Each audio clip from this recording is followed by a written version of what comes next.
അഭിലാഷ് 9 മണിക്ക് AKG സെന്ററിൽ നിന്ന് വീട്ടിലേക്ക് അങ്ങനെയായിരുന്നു ക്രമീകരിച്ചിരുന്നത്. പക്ഷേ ഈ ദൃശ്യങ്ങൾ കാണുമ്പോൾ ആയിരങ്ങൾ ഒഴുകിയെത്തുകയാണ്. ആ ക്രമീകരണമൊക്കെ തെറ്റും.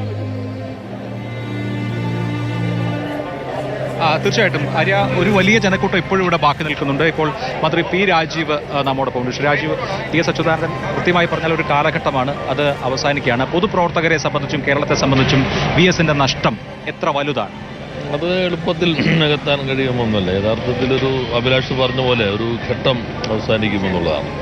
ഒരു കമ്മ്യൂണിസ്റ്റിൻ്റെ നിരന്തരം പുതുക്കിക്കൊണ്ടിരിക്കുക എന്നുള്ളത് പ്രധാനമാണ്. മാർക്സിസം തന്നെ ശാസ്ത്രമാകുമ്പോൾ അതിനെ നിരന്തരം നവീകരിക്കാനും പുതുക്കാനും കഴിയേണ്ടതുണ്ട്. അത് പ്രയോഗത്തിൽ വരുത്തുന്നതിൽ ഒരുപക്ഷെ VS നൽകിയിട്ടുള്ള സംഭാവനകൾ സമാനതകളില്ലാത്തതാണ്.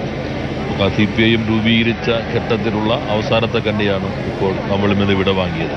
ഇപ്പോൾ പാർട്ടി സെക്രട്ടറി എന്ന നിലയിലായിരിക്കുമ്പോൾ അദ്ദേഹം ആ ഉത്തരവാദിത്തത്തിലാണ്. അടുത്ത കർക്കശക്കാരനായ സംഘടനാ തത്വങ്ങളിൽ മുറുകെ പിടിക്കുന്ന ഒരു പാർട്ടി സെക്രട്ടറി.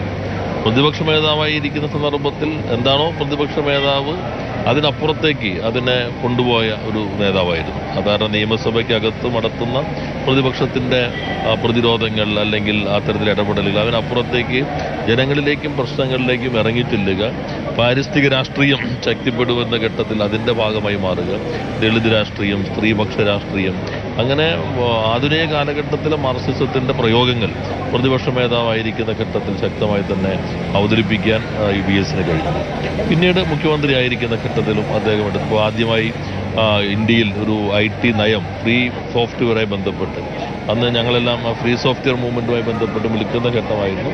അപ്പോൾ അതിന് ഒരു ഫ്രീ സോഫ്റ്റ്വെയർ നയം ഇന്ത്യയിൽ ആദ്യമായി അതിലധിഷ്ഠിതമായ IT നയം കേരളത്തിലാണ് വന്നത്. അപ്പോൾ അങ്ങനെ നിരന്തരം അഭിലാഷ് പറഞ്ഞ പോലെ ഒരു ഘട്ടം എന്ന് മാത്രമല്ല, ആ ഘട്ടത്തിൽ നിരന്തരം നവീകരിക്കുകയും മുന്നേറുകയും കൂടുതൽ ജനങ്ങളോടൊപ്പം നിൽക്കുകയും ചെയ്തു എന്നുള്ളതാണ് VSന്റെ സവിശേഷത.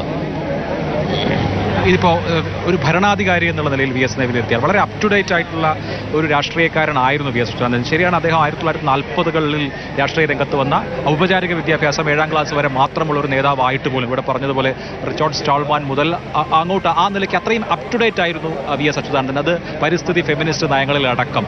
അതൊരു ഭരണാധികാരിക്ക് നൽകുന്ന മാതൃക എന്താണ്? തീർച്ചയായിട്ടും ഭരണാധികാരികളും നമ്മളൊരു പൊതുസമൂഹത്തിൻ്റെ ഭാഗമായിട്ടാണ് പ്രവർത്തിക്കുന്നത്. ഭരണാധികാരി ആകുന്നത് വരെ പാർട്ടിക്കകത്തുള്ള പാർട്ടിയുടെ ഭാഗമാണെങ്കിൽ അതിനപ്പുറത്തേക്ക് പൊതുസമൂഹത്തിന് വേണ്ടിയുള്ള ഒരു നേതൃത്വം എന്ന നിലയിലാണ് ഓരോ ഭരണാധികാരിയും ജനാധിപത്യത്തിൽ പ്രവർത്തിക്കേണ്ടത്. ഇപ്പോൾ കമ്മ്യൂണിസ്റ്റുകാരൻ എന്ന നിലയിലെ പ്രവർത്തനം നിർവഹിക്കുമ്പോൾ പാർലമെന്റ് സംവിധാനത്തിൻ്റെ ഭാഗമാകുമ്പോൾ പൊതുസമൂഹത്തിൻ്റെ കാഴ്ചപ്പാടുകളെ കൂടി അതിനെ ശരിയായ രൂപത്തിൽ നയിക്കാനും അത് മനസ്സിലാക്കാനുള്ള ഉത്തരവാദിത്തമുണ്ട്. അപ്പോൾ VSന്റെ ഈ സവിശേഷത പുതിയ കാലങ്ങളിൽ ശ്രദ്ധാപൂർവ്വം കേൾക്കാൻ കഴിഞ്ഞിരുന്നു. VS ചീഫ് എഡിറ്റർ ആയിരിക്കുമ്പോൾ അതിൻ്റെ റെസിഡന്റ് എഡിറ്ററായി പ്രവർത്തിക്കാൻ എനിക്ക് കഴിഞ്ഞിരുന്നു. അന്ന് യഥാർത്ഥത്തിൽ ഒരു പൂർണ്ണമായ സ്വാതന്ത്ര്യം പത്രത്തിനകത്ത് ലഭിക്കുക. ദേശാഭിമാനി മറ്റ് റെസിഡന്റ് എഡിറ്റർമാരെ പോലെ എല്ലാം ആകെ എഡിറ്റർ ഇൻ ചാർജുമുള്ള യഥാർത്ഥത്തിൽ റെസിഡന്റ് എഡിറ്ററാണ്. അപ്പോൾ അതിനകത്തും അദ്ദേഹത്തോടൊപ്പം പ്രവർത്തിക്കാൻ കഴിഞ്ഞിരുന്നു. അപ്പോൾ VS ഒരു ഭരണാധികാരി എന്ന നിലയിലും അദ്ദേഹം ആ ഉത്തരവാദിത്തം ഏറ്റെടുക്കുന്നത് മന്ത്രി എന്ന നിലയിലുള്ള മുൻപരിചയങ്ങളൊന്നും ഇല്ലാതെയാണ്. അതേപോലെ തന്നെ ഏകദേശം ഒരു പ്രവർത്തനത്തിൽ നമ്മളെല്ലാം ഇപ്പോൾ ചെല്ലു പറയില്ല ചടുലതയുടെ കാലം വേണം, അതൊക്കെ ഉള്ള ആ സന്ദർഭത്തിലല്ല ഏറ്റെടുക്കും. പക്ഷേ ഏതൊരു യുവാവിനേക്കാളും അപ്പുറത്ത് തീക്ഷ്ണ യൗവനത്തോടു കൂടി തന്നെ അത്തരം കാര്യങ്ങൾ നിർവഹിക്കാനായിട്ട് കഴിഞ്ഞു എന്നുള്ളതാണ് VSന്റെ മറ്റൊരു പ്രത്യേകത. തീർച്ചയായും മന്ത്രി പി രാജീവാണ് സംസാരിച്ചത്.